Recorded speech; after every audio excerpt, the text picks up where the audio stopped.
Bezrat Hashem, le Chok l'Israël de ce matin, la Gemara de Evamot, la page 30a, l'Ilui Nishmat Shalom HaKohen. Amar Rav Yehuda, Amar Rav, Kol Yevama, Shen Ani Koreba, Bishat Nifela, Yevama Evealia, Arei Keshet Ach, Shesh Labanim. Alors on explique d'abord le concept du Yiboum, on explique quelques détails, et ensuite on peut voir le contenu de cette Gemara. Alors, il y a dans la Torah, Parashat Kitetse, la mitzvah de Yiboum. Qu'est-ce que c'est Yiboum? Deux frères, ils sont mariés, et malheureusement, un des frères décède. Et ce frère qui est décédé n'a pas laissé deux enfants. Alors, il y a une mitzvah que le beau-frère, son frère à lui, se marie avec sa belle-sœur, la femme de celui qui est décédé. Même s'il est marié, il doit marier la belle-sœur. Maintenant, la Torah lui donne le choix. Ou marier la belle-sœur, ou lui donner la halitza. Halitza, ça veut dire déchaussement. Ils vont dans un beddin, le beddin va mettre un sandal spécial sur le pied du beau-frère, et là, elle déchausse, elle crache devant lui, et elle dit, voilà, ainsi, on fera à celui qui ne voulait pas construire la maison de son frère. Alors, ça c'est une chose. Deuxième chose. Ça, c'était à l'époque où c'était possible de marier deux femmes. Ok? Les choses ont changé il y a 1000 ans, 1500 ans, on va dire. Pourquoi? Il y avait un grand érudit qui s'appelait Rabbeinu Gershom Maor Agola. Lui, c'était le maître de la diaspora. Lui, il s'est marié avec une femme, il ne pouvait pas avoir des enfants. Elle ne pouvait pas lui donner des enfants. Alors, elle lui a demandé, elle, de se remarier. Alors, lui, il ne voulait pas. Qu'est-ce qu'elle est partie faire, elle? Elle est partie, elle lui a cherché une femme, et lui a trouvé une jeune fille. Et il lui a dit, voilà, je t'ai trouvé une fille, moi je n'ai rien contre ça, marie-toi avec elle. Il s'est marié avec la fille. Elle, comme elle était jeune, un jour, il est passé à un ministre, il a vu qu'elle était belle, il lui a offert beaucoup d'argent, il lui a offert des bijoux, il lui a offert toutes sortes de choses, il lui a tourné la tête, et ils se sont mis tous les deux contre le rabbin, Rabbi Gershom. Ils sont partis parler au palais royal, comme c'était un ministre, il avait beaucoup de contacts. Le roi l'a mis dans une tour, sans manger, sans boire, pour qu'il meure là-bas. Par miracle, il a été sauvé de la tour. Il s'est sauvé.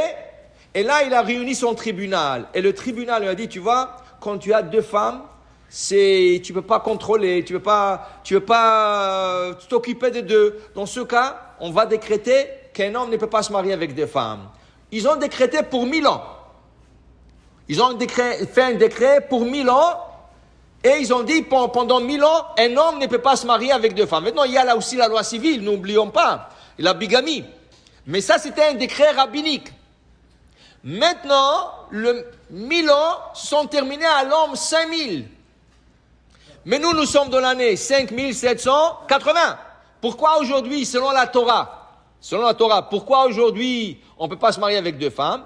Alors, il y a beaucoup de rabbins qui ont dit que puisque c'était un décret qui a été pratiqué 1000 ans, on ne veut pas l'enlever, on ne veut pas le changer, alvaï qu'un homme arrive à s'occuper d'une femme. Tu veux te marier avec deux femmes? Occupe-toi d'abord de ta femme. Ok? Donc, maintenant qu'on a tout ce détail, on peut revenir à notre mara. Amarav Yehuda Amarav, Kol Yevama, Shen Ani Koreba Bishat Nifila, Yevama Avoalea, tout Yevama, une belle-sœur qu'on ne peut pas faire le yiboum tout de suite, même si la situation change, la personne ne pourra pas faire le yiboum. C'est exemple, Shnei Achim Nesuim Shnei Achayot. Deux frères qui sont mariés avec deux sœurs. Mais donc, qu'est-ce qui arrive? Un des frères est décédé malheureusement. Le beau-frère, ne peut pas prendre la belle-sœur parce que c'est la sœur de sa femme. Alors, au moment de la mitzvah, il a été empêché. Rachid nous explique, qu'est-ce qui arrive après? La situation a changé. Qu'est-ce qui est arrivé? La femme du beau-frère est décédée. Alors maintenant, qu'est-ce qui reste? Le beau-frère et la belle-sœur. Alors lui, il dit maintenant que sa femme est décédée, il vient faire la mitzvah de Yiboum, se marier avec l'autre femme. Okay? On lui dit, non, monsieur. Kol Yevama, c'est ça le chidouche de Rav. Kol Yevama, Shen Ani Koreba Bishat Nefila. Quand elle est venue, quand elle était la mitzvah, quand elle s'est présentée la mitzvah, on ne pouvait pas l'appeler Yevama Yavo Alea, parce que sa femme était encore vivante. Même si après, la situation a changé, elle reste comme Ashet Ach sheyesh la banim. Elle reste comme la femme de son frère avec 2 enfants. Comme s'il avait 2 enfants. Donc, il ne pourra pas faire la mitzvah de se marier avec sa belle-sœur parce qu'au moment de la mitzvah, il a été empêché. Alors, ça veut dire qu'une mitzvah, qu'au moment de la mitzvah, elle était empêchée, est-ce qu'après on peut la faire? Alors, il y a une question comme ça au niveau des animaux pour des sacrifices. Un animal qui n'était, au moment qu'on l'a dédié, elle n'était pas propice pour le sacrifice, et après, elle a guéri ou chose comme ça, est-ce qu'on peut la resacrifier? Ça leur ramener, ok? Un loulav ou quelque chose, la Gemara se pose la question, une mitzvah, qu'au moment de la mitzvah, c'était pas propice, est-ce qu'après, par exemple, tu as un hadas, une branche de myrte, et sur la branche de myrte, il y a des raisins. Il commence par être vert, et après, il termine par être noir. Quand c'est vert, c'est encore cachère, c'est la couleur de feuille, mais quand ces petits raisins deviennent noirs, c'est plus cachère.